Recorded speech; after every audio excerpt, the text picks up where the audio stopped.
টাকায় 100, এই সব নানা রকমের কথা তার জবানে আসবে। কেন? সারা দুনিয়াতে থাকাকালীন অবস্থায় এই ব্যবসা বাণিজ্য সে করেছে, আল্লাহর হুকুম আহকামকে সে ছেড়ে দিয়েছে, তার কারণে জবানে সেই জিনিসটা তার উপরে লেগে আছে। এর প্রমাণ আপনি কি চান?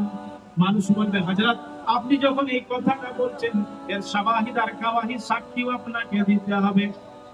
তার কারণ তার সাক্ষী আর গাওয়াহি হচ্ছে এটা, একটা মানুষ সারাদিনে কাজ কর্ম করে, মনে করেন এই জমির সাহেব টায়ার মিস্ত্রি সমস্ত রকমের কাজ কর্ম সেইখানে করে, দেখবেন যেদিন প্যাসেঞ্জার বেশি হয়ে যায়, যেদিন কাস্টমার বেশি আসে, সারাদিনে টাইপিওর কাজ করতে করতে করতে গ্রিসে দিতে দিতে সময় যদি পার হয়ে যায়, ঘুমন্ত অবস্থায় দেখবেন বলবে, দাদা তুমি গাড়ি এই সাইডে করো, এই সাইডে করো, এই সাইডে করো, এখানে গাড়ি জাম হয়ে যাচ্ছে, এখানে গাড়ি জাম লেগে গেছে, এদিকে সরাও, ওইদিকে করো, সামনে করো, পেছন করো, দেখবেন ঘুমন্ত অবস্থায় বাংলায় গাই বলছে।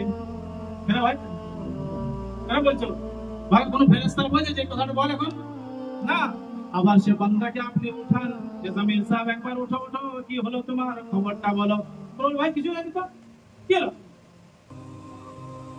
সে বলবে কি হলো, ঘুমাইতে দেয় না, কিন্তু বুঝতে পারছে না, যে পাশে শুয়ে আছে, যে শুনেছে, সেই বলবে।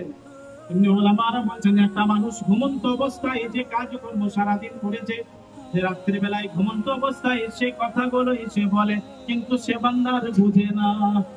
তেমনি ব্রাদার ইসলাম, মওতের সময় আমার আপনার যখন আসবে, তাহলে আমার আপনার জিন্দেগিটা সেই দিনে সেই রকমই হবে, কোনো চেঞ্জিং আর বদলাও আসবে না।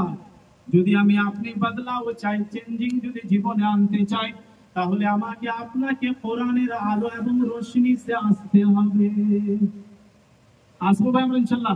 আবার দরুদ শরীফ পড়ি, আল্লাহ